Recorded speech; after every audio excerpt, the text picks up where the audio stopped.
New Thought Media Network. We are a global broadcast network of positive music, media, and entertainment, inspiring humanity's evolution along the journey of enlightenment and creating a world of love, peace, empowerment, and prosperity for all. New Thought Media Network. Positively inspiring.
Good evening, and welcome to the Miracle of Prosperity here on the New Thought Media Network. I'm your host, the Reverend Dr. Jim Webb.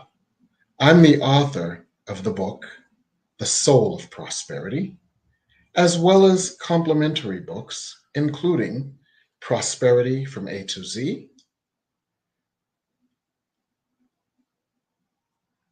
and many others, including Forgive Your Way to Prosperity. So every week we come online and we discuss an aspect of prosperity because we do realize that prosperity is a multifaceted thing. Prosperity is not only money and stuff, but prosperity could be professional prosperity, where we have a wonderful job with wonderful pay, where we provide a service in a wonderful way. Prosperity could be relationship prosperity, where our relationships are harmonious and peaceful because our relationships are outer reflections of an inner love, acceptance, harmony, and peace that we have cultivated within ourselves. We may look at logistical prosperity, where our lives simply work with a minimal amount of hassle, struggle, or strife. We may also look at resource prosperity, where we have all the resources we need, including money, in order to live a peaceful, joyful, easy life, where we feel supported, where we are supported, and there is no doubt that life is good. So yes, we look at these aspects of prosperity and so much more. We also look at the practices that we can use to enhance our prosperity and the practices that we can use to eliminate the barriers between us and the prosperity that is naturally already always there. The Sufi poet Rumi said that love is all around us. Our task is to remove the barriers to it. Well, prosperity is simply all the forms that love would take.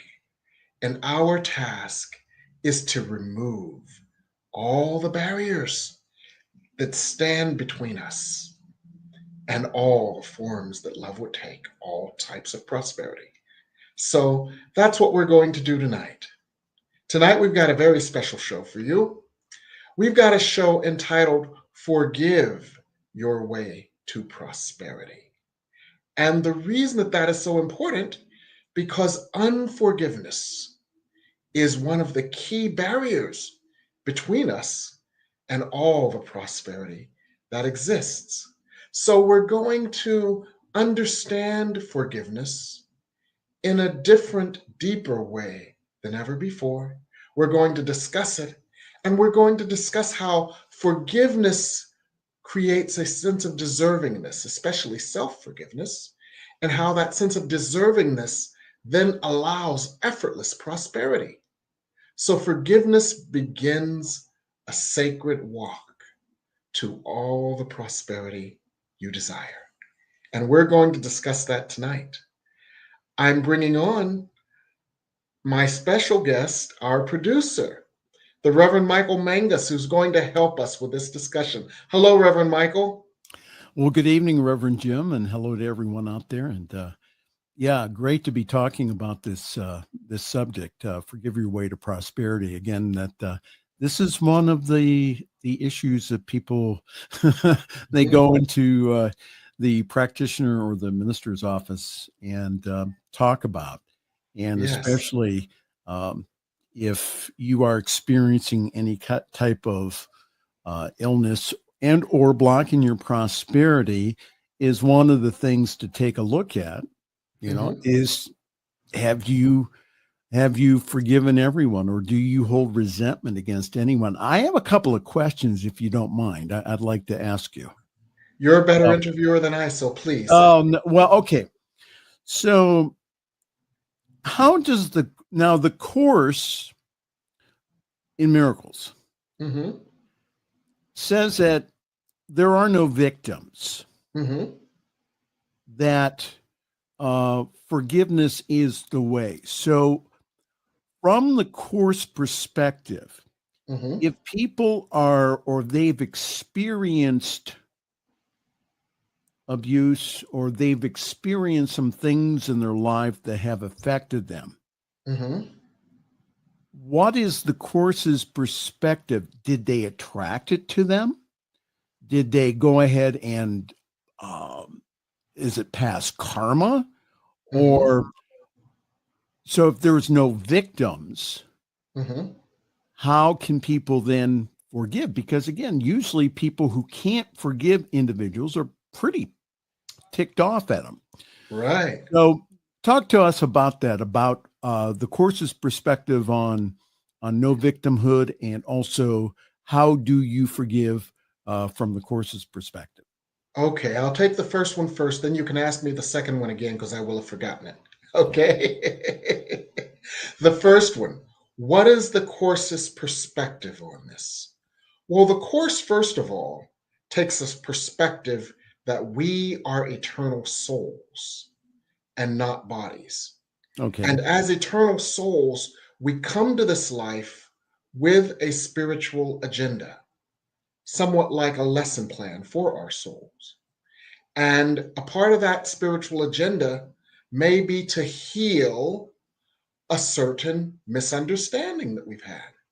And so we choose parents, we choose life circumstances that would help us see what is the error in our thinking, so that we can then heal that error in our thinking and replace these feelings of abandonment, guilt, or shame with love, so that we can vibrate fully with love. So the Course sees a simple lifetime in a body as simply a drop in the bucket in the eternity of the soul. And from that perspective, when we're souls and we're punch drunk and high on love in the realm of spirit, we look down and we say, okay, I'm going to choose to be poor and abused, and I'm going to choose to be at the bottom of society's totem pole, and I'm going to choose to have all the cards stacked against me. And that will cause me to love myself, not because of anything outside of me and my body, but that will cause me to reach deep inside and find, as Bobby Caldwell said, and find that love within that is my eternal self and that love of God. And so I can deal with these terrible circumstances because, as the Course says, let me not judge anything created by God, because all things are created for the good. And so I say, okay, I'm going to do that. Of course, we say this when we're punch drunk in spirit. And then when we come to the earth, it's like, man, this is so much tougher than I ever thought it would be. Scott, beam me up, Scotty. But what happens is when we have our breakdowns and we realize that the world is not working for us, Mm-hmm. it causes us to both look within and look above. We look within and we ask, there must be a part of me that is light. There must be a part of me that can transcend this. And we look above, meaning we look to the higher consciousness. When I jokingly say, beam me up, Scotty, that is kind of a slang way of saying, God, help me. And so we open, our hearts get broken, Mm-hmm. and a broken heart breaks open. And we open to a higher power, a higher energy, a higher perspective, and a higher healing as a result of this. So that's the perspective that the Course takes. And from that perspective, as A Course in Miracles lessons 31 and 33 say, I am not a victim of the world I see, for I have invented this world that it would teach and heal me. Because we on the level of our souls, our eternal selves, we dove into circumstances to get the lessons that we needed. As A Course in Miracles lesson 193 says, all things are lessons God would have me learn. So that's the first part, how we can avoid the victim trap by raising our perspective to be consistent with that of the Course, that we are eternal beings. And we raise that perspective and we experience our eternal nature each time we go into meditation and prayer, and we start feeling ourselves to be more than our physical bodies. We go into these deep meditations and we realize, wait a minute, I am not a body, I am energy, and my energy is love. And when we feel all that love that we've cultivated within us, and we feel ourselves in a field of love all around us, and when we feel the two coming together in union, in oneness, we realize, wait a minute, this body is just a joke. I'm energy at one with the source. So you can see, hopefully, that many people disagree with that, with Yes. what you have just said. Yes. Okay.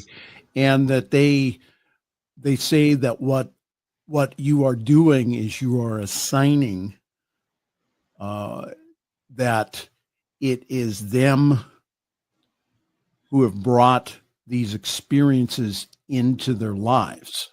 Yes. And I'm not saying that, but I'm saying, yes, I hear you. Okay. So again, that's very controversial. There's some viewpoints, especially in the psychological world, that Right. tell, for example, rape survivors or people who have survived abuse to hold on to their anger because that's how they get power. So what you are saying is, on some level, that those experiences in our lives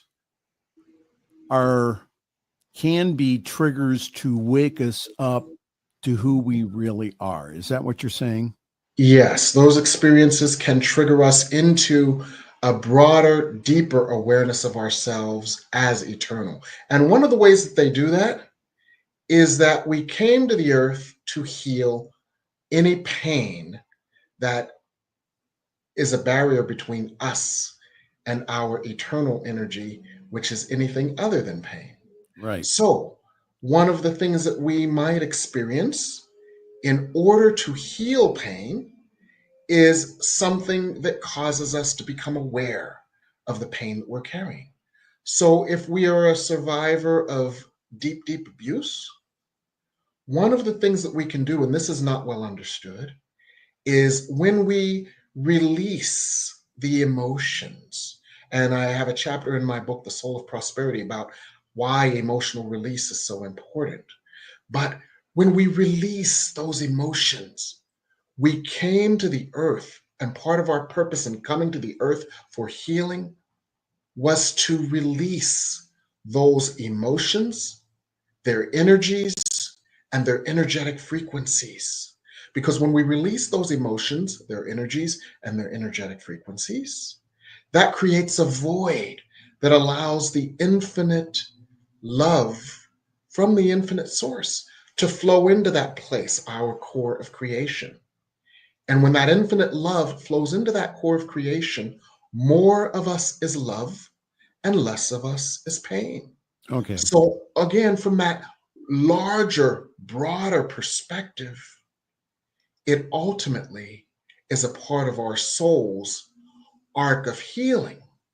So it is very important to often take that larger, broader perspective, but it's impossible to take that larger, broader perspective when we're in the midst of the pain.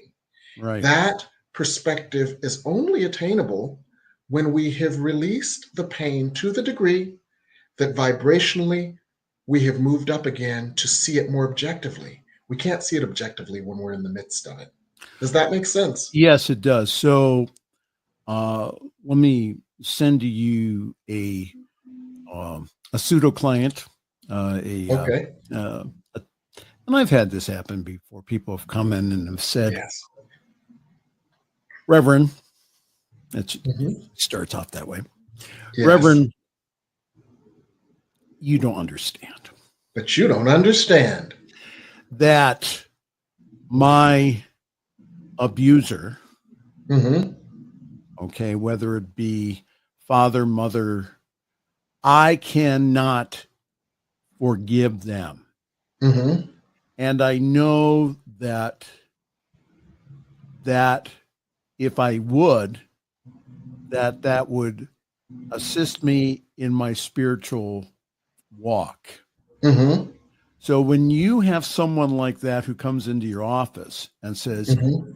I have tried everything Mhm. and I just cannot forgive this one person.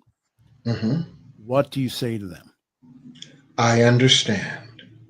First of all, it is very important to meet people where they are, because one of the key things that helps people to remember and stay aware of love is to offer them love. So the first thing that we do is we offer them love. We allow ourselves to be channels for love. We allow ourselves to be vessels for love. We allow ourselves to show up as love for them. And in understanding and compassion and listening, and it may require listening to their stories over and over again without dismissing their stories, validating the pain that they're feeling, validating the emotions that they have, validating the experiences that they've had, then they begin to become aware of love's presence in those places that did not feel loved. And eventually, because learning and healing are repetitive, but learning and healing are also cumulative. So the more you repeat, the more you accumulate an energy of learning and love. So gradually, as they have released and released and released enough of the story, the pain, and the vibrational frequency of it, they are ready to see it from a different perspective. Of course, in miracles, a miracle is simply a shift in perspective, a Okay. shift in perception. So then you might ask, eventually, you might ask, well, what is the story you told yourself about yourself as a result of this abuse? And the answer maybe something like, I told myself I was ugly. I told myself I didn't deserve it. I told myself that something was wrong with me. I told myself that I was invaluable, that I was worthless. I told myself that it was my fault. And then you ask them, now, does this comport with God's unconditional love? Or is this a story you told yourself? And quite often, eventually, a light bulb will click. Hey, wait a minute. What if I told myself what God is telling me, that I am worthy? What if I told myself what God is telling me, that I am loved? What if I told myself what God is telling me, that I am valuable, that I am beautiful?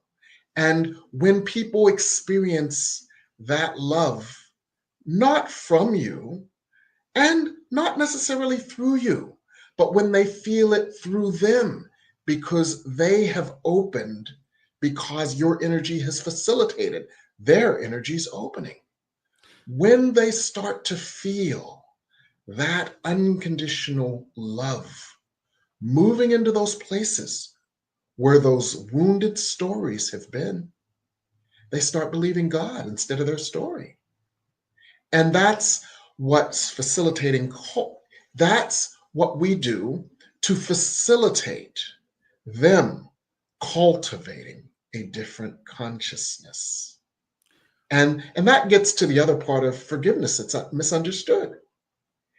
What also shifts there, Reverend Michael, is they shift their understanding from forgiveness being a verb that they perform for someone else to forgiveness being an inner state of peace, self-acceptance, love, harmony, and grace within them. Because at that point, their story is no longer about their victimizer and what happened. Their story shifts from being, this is my victimizer and this is what they did to me and this is so awful, to this is how I felt, to this is the truth of how I feel now. And when the story shifts from that external trigger to their internal landscape of love, and when they build and cultivate that internal landscape of love, then they realize forgiveness doesn't have to do anything with them. Their job is done once they did that. Now my job is to heal. And that's why I came here. So their perspective shifts and they focus on what's going on within them and cultivating a new vibrational frequency and cultivating a new story about themselves. Not I am a victim, but I am the holy beloved of God. Does that make any sense? Yes. And so, okay, so let me just kind of break it down into more steps here. So what you're saying is the first part of healing is to feel and release the negative emotions that we are experiencing in the present moment. Is that correct? Yes, because quite often a victim stays hypnotized by their victim story because they are literally teeming with that energy. That energy has filled their energy field to such a degree that they become that energy. And so giving them a space to acknowledge that energy, giving them a space to act out that energy, giving them a space to be safe in that energy, and then to express that energy begins a process of transformation. Right. And that's, I think, for many people for many years in some spiritual circles, especially in New Thought, that was kind of one of those steps that you did not take, because Right. that, if you go ahead and you express that emotion, well, you're going to get more of it. Well, what I have found in my life and also in the lives of my clients is that Mm-hmm. you carry that in your vibration Mm-hmm. Yes. and that it's going to leak out, Yes. and it affects how you feel within yourself and Yes. your state of peace of mind. Okay, so I've acknowledged and I have released, and again, that's Mm-hmm. the intent. Yes. It's not to keep saying the story over and over again, but it's to release the emotion. Yes. And so you create, just like you create an incubator to bring in life, Mm-hmm. you create an incubator of love in order to transform your life. So you Okay. create this safe space where you have already become adept at and accustomed to submitting whatever does not comport with love, that love would lift it, transform it, and heal it. So that safe space that you cultivate of prayer and meditation is where you bring this. So you're not releasing it in order to amplify it or echo it. You're releasing it in order to transform it, because that safe space has been designed specifically for transformation.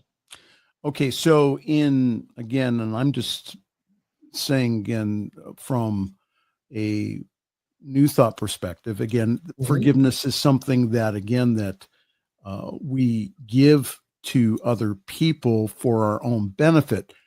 But what is the next step, though? I'm kind of a little bit fuzzy about, well, what is the next step then after releasing the emotion? How do we achieve forgiveness against, again, the unforgivable? Okay, I'm going to break that down into three things. I'm going to work with a process, and then I'm going to work with some concepts in a new way. Okay, go ahead. The process is, once we have released, it's cathartic. There is a void. Love flows into that void. New information flows into that void. A new perspective flows into that void. Healing flows into that void. An awareness of God and love's presence flows into that void.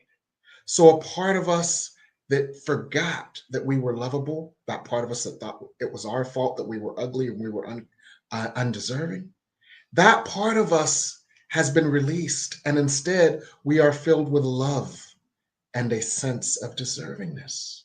So we ask, what was the error of my thinking that supported this creation? Well, the story I told myself was that it was my fault and I was unlovable. What is the truth that God would have you know? So God's truth has already been downloaded to you because you created the space for it. And you hear God's truth. But more importantly than hearing God's truth, you feel God's truth, because that part of you that has been walking around in pain for decades suddenly or eventually feels love and support and acceptance and grace. And that's what it has yearned to feel for decades. So that's what happens next. One of the ways that a miracle has been described as a substitution of truth, where there has been an illusion. And that's what happens. You get that substitution. And now there are a couple of words there that I'd like to relanguage or Okay, relook at. go ahead. We often, even by default, we think of forgiveness as a verb. I offer you forgiveness, Yes. or I forgive you. A different way to look at that might be, what if forgiveness were a state of peace, love, and acceptance that we attain for ourselves? Because the other person, we chose to enter into a soul contract or a soul drama with the other person in order that we might get to this healing. So their contract might be fulfilled once they have, quote, committed the offense. And I put that in quotes because there is no offense, but people will fight me if I say that. But what if their job was done and the rest of the job was within us and between us and God? Then forgiveness hasn't anything to do with them anymore because their job is done. Then forgiveness has to do with us attaining an inner state of peace and grace where love was not present. All right. So that state of peace is already there, correct? Mm-hmm. Okay. So then the process then is to, okay, spirit, God, life, what is my error in thinking? Yes. Okay, and what is the truth you would have me know instead? And then, now what would this truth create?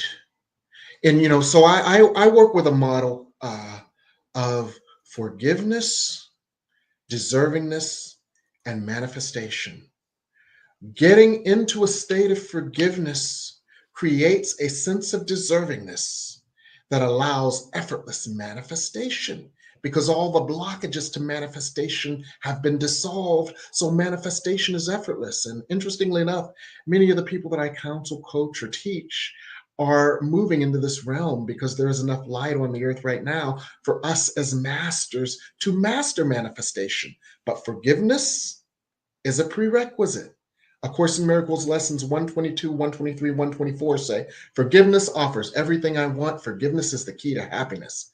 But this is an inner forgiveness, a state of forgiveness within us that is synonymous with a state of oneness with God. So so the Course's perspective is that it's not something that we do, but it's that inner state within us that's already there. Yes. That we can go ahead and, by taking a look at the error thinking, that we can go ahead and say, oh, that's interesting. And so are you saying that makes it easier then to let it go and to not feel the anger and the hurt towards the individual when you think about them? Yes. The anger and the hurt that you felt towards the individual has been expressed. And express, let's look at that word. To express, to press out.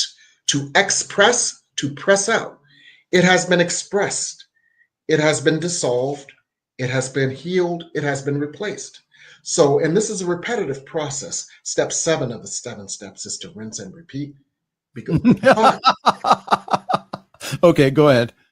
But through that process that is repetitive yet cumulative, there is no or little anger or resentment left towards that person, because the part of us that felt hurt has been healed.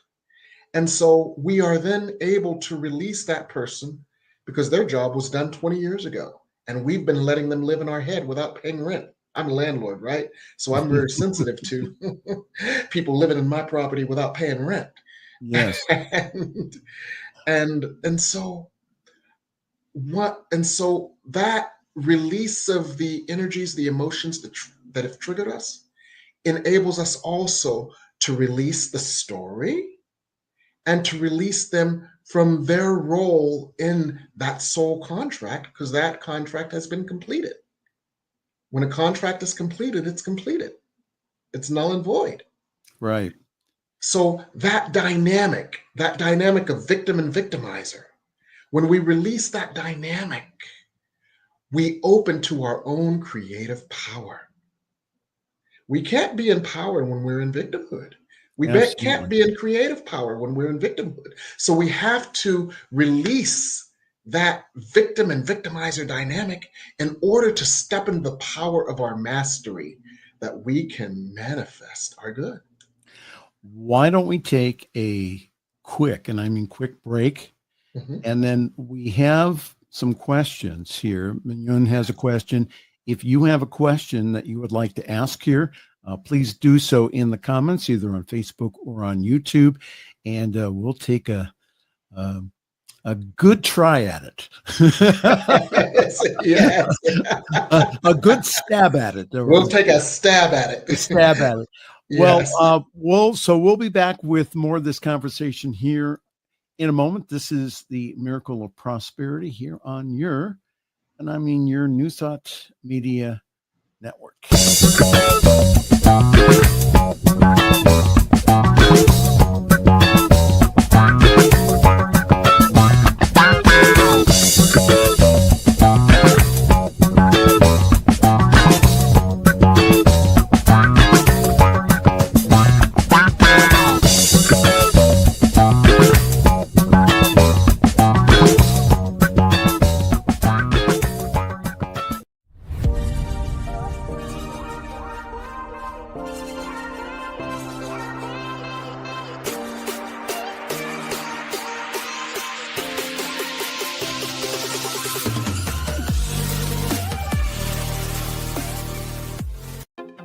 New Thought Media Network is excited to present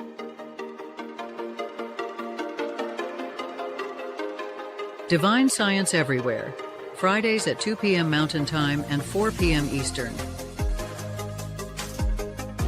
Come explore a modern experience of divine science. With Reverend Joy Fletcher, Reverend Jeff Radcliffe, and Bishop Durrell Watkins. Join us as we open our eyes to divine science everywhere we look.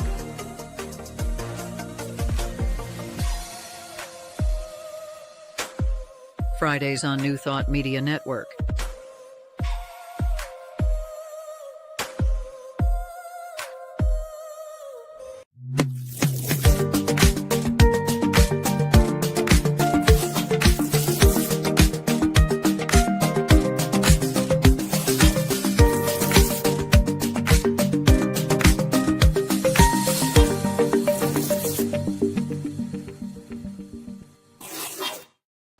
And we're back here on Yes. the miracle of prosperity. Boy, that sounds like I'm echoing the words of somebody. I'm Reverend Michael with our show host, Reverend Jim Webb. We're talking about Forgive Your Way to Prosperity, which is available in a book form. If you go onto Amazon and purchase the book, we're talking about forgiveness and a way that the Course in Miracles teaches forgiveness. And I'll be honest with you, the night that we had not Reverend Jim, but we had someone else talk about this, man, did our conversation and our comments light up. Yes. I mean, it was the most heated conversation that we have ever had in the 3 years of doing this program.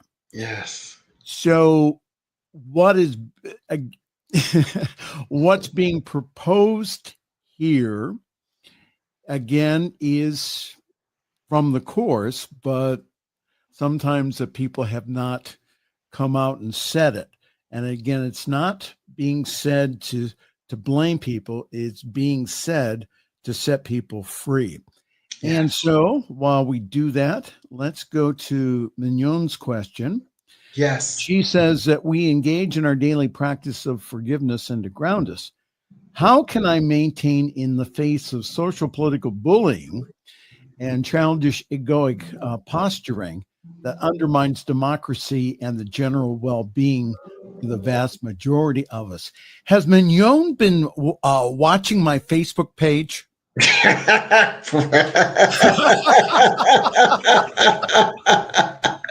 Yeah, this is a good one. Oh, and I'll share with you something. I just finished a 3-week mini course called Spirit Speaks on National Events, because we are all experiencing something that we never thought we would experience. And Spirit takes an absolutely, totally different perspective on it. And that is what is required, an absolutely, totally different perspective. Spirit said, what you are seeing right now is the underside of the ego. Now, A Course in Miracles tells us, I am not a body, I am free. I am still as God created me. But we have been operating out of ego, both individually and collectively. The ego, which is the part of us that is unforgiving, the ego and its bluster is in pain. The ego and its need to make someone feel smaller in order that it might feel taller is in pain. The ego that seems to act cruelly does so out of pain, because hurt people. And so they characterized a certain political leader as the angel of ego.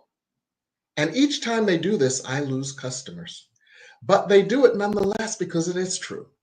This being has come to show us how destructive the ego can be, so that we can release our ego consciousness and allow ourselves to operate out of our higher selves, our higher mind, and from a higher love.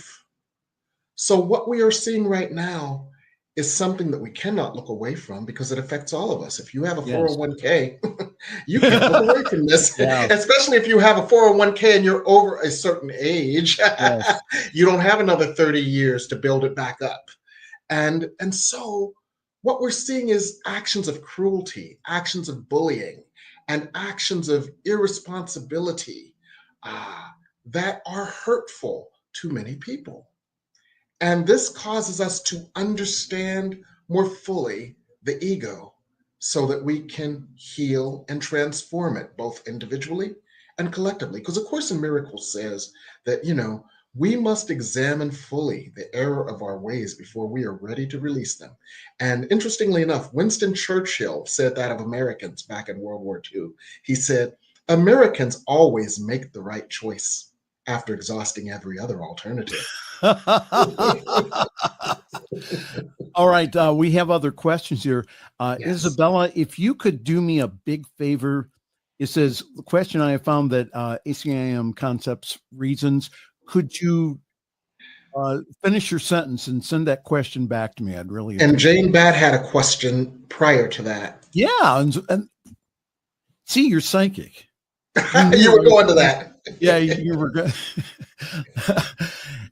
Jane says, with the economic volatility that seems to cause victimhood, how do we feel peace and empowerment to manifest now? That's a really good question. Absolutely. Absolutely. This may sound radical, but this radical shift in perception can create a radical change in circumstances. The source of your economic good is not your 401k. Now, I know that flies in the face of everything you've been taught for the last 35 years, back in 1984, when they started telling you your pension is not going to be enough. Start investing $200, $300, $400, $500 a month in this 401k plan, and you've been doing it for 35 years. That is not your source. Your source is not the equity built in your home. We all know from real estate crashes that equity can disappear overnight, just like a 30 or 401k disappeared overnight. The source is not what you've got saved up under the mattress. Your source is God. And let me tell you how this works, both theoretically and practically. As you continue to open yourself to God's love, God's light, God's healing, and God's grace, and you vibrate with that frequency, you attract its reflection in all the forms of love. So money starts dropping in your lap from unexpected places and unexpected ways. And not only that, you start getting, I call them $1 million ideas. And Spirit says jokingly to me, you've already gotten your $1 million ideas. You get them in terms of $1,000 ideas. For example, I'll get an idea to do something, and I'll get an idea, oh, let me do this kind of promotion on Monday. And on Tuesday, I'll do the promotion, and I've made $1,000. The week after that, it's like, oh, I got an idea. Let me do this. And all of a sudden, this idea, oh, I made another $1,000. And so that $1 million idea could be a series of $1,000 ideas. But the more you open to it, the more you follow God's guidance, and God will guide you to your gold, GOLD. And that proves that God is the source. So, it's easy to get wrapped around the axle about the 401k, about the home equity, about this, about that, about the job, and about my salary. Yeah, that's practical, and we must cultivate those things. Yes. But what is equally, if not more important to cultivate, is your connection with God that will offer you the ideas, the energy, and shift your vibration so that you can attract your good from an infinite number of from an infinite number of channels in an infinite number of ways. Isabella went ahead and she expounded on her sentence here. She says, I have found that ACIM concepts resonated in my consciousness before ever reading the text or going further in ACIM studies. Well, yes.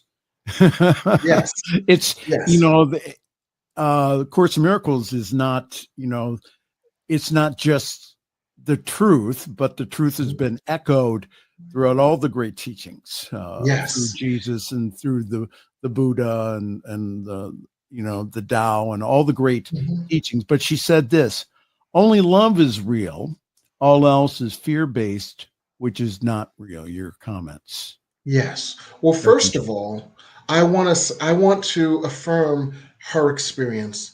The soul knows. My experience with this was when I was a teen and I had a near-death experience. I was beaten within an inch of my life. I came back and I knew things, and so I started reading. It wasn't the New Age because this was before the New Age, but I started reading all these books on mysticism and Buddhism and meditation and new set concepts as they were back in the early 70s with Edgar Cayce and all that stuff. And I would read something on a page and I say, on the next page, they're going to say this. On the next page, they're going to say this. On the next page, they're going to say this. And on the next page, they'd say exactly what I was already thinking. And you know why?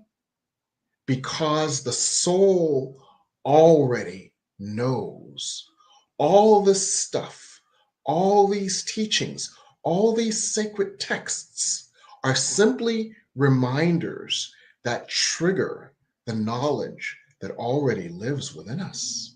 And that's what you may be experiencing as well, Rosabella, is that your soul has already known this. Your soul has already resonated with this. You've needed a little tickle, a little reminder to bring it back up to the surface. And the essence of it all, you know, A Course in Miracles is this thick book. Many sacred texts are thick books, but they all say the same thing. Love is all that matters. Love is all that is. Everything else is a fever dream that we concocted when we forgot love. Well, thank you very much for that discussion this evening here, Reverend Jim. That was very good. And I have heard through the grapevine that you have a brand new class coming up in the next few weeks. Tell us about it. It's called Radical, Radical, Radical, Radical Forgiveness, Deservingness, and Manifestation. Because if you want radical results, you might have to make some radical changes. So this class is a class on Monday and Thursday nights, mostly channeled. Now on Monday nights, I always channel. On Thursday nights, I have been channeling a lot with some discussion and some explanation. But what this class will do is help us to get to that place of radical self-forgiveness, radical forgiveness of our circumstances, and forgiveness not being the verb, but forgiveness being the overcoming, the healing of, the transformation of, so that we are in oneness.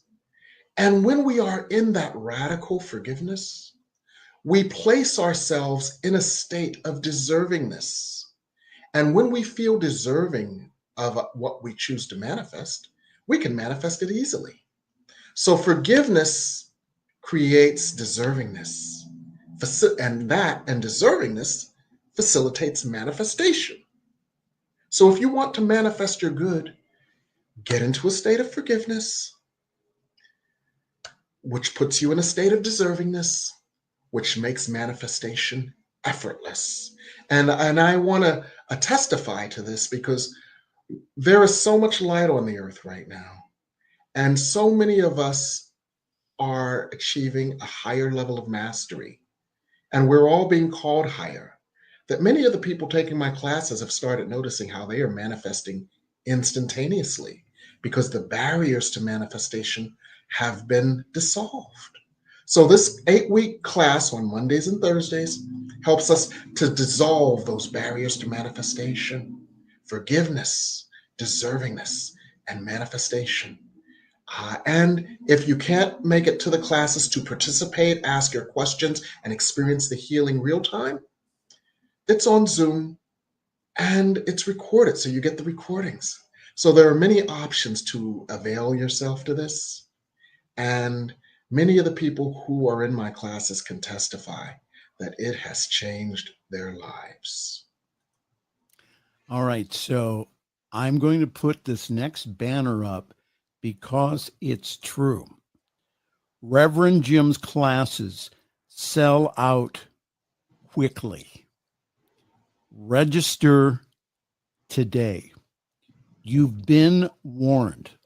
This isn't some kind of marketing deal. This is what happens, is that we go ahead and we put this class out that it's available, and his phone starts ringing off the hook. So if you want to get in this class, now is the time to start calling him. All right, which is 202-253-6009. You can also email him at revjimwebb@msn.com, or you can go on the website, which is revjimwebb.com, to get more information. Now, this will be up here in the next few days.